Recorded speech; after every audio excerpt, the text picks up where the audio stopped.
mixed with some dub and some DJ culture. And so the verse has electronic kick. Within that, there's a couple hits in the verse. And since they're different pitches, they need to be played differently versus. It's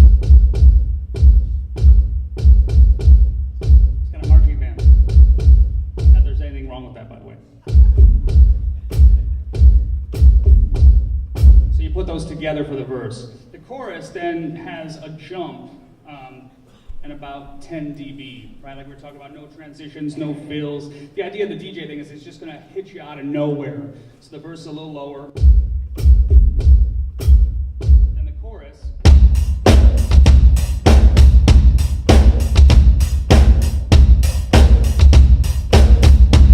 Again, the cross stick layered with the snares, right? Instead of.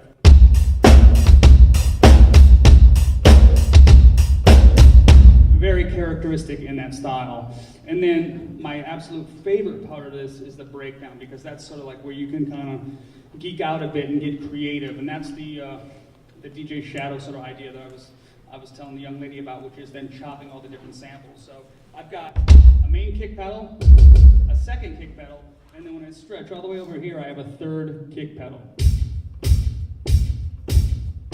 And you'll notice there's a hi-hat with that. That's intentional.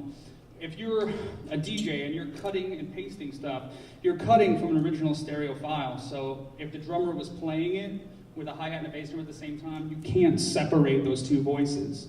So the idea is that they're together. And then a hi-hat alone,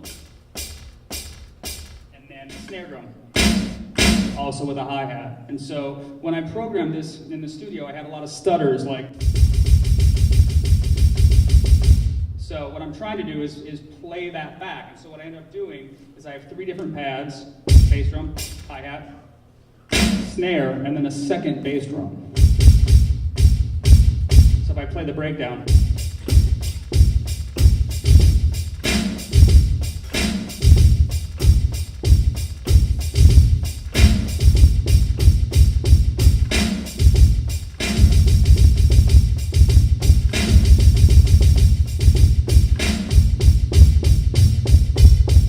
What could be fun about that is that you can get some really interesting combinations. And so that you can hear how the reverb tails kind of play off together. So the main idea is that I'm sort of trying to recreate that and pull away from the acoustic set together. So to me, the verse is house, the chorus is just full on dance, and then that breakdown is my little homage to DJ Shadow.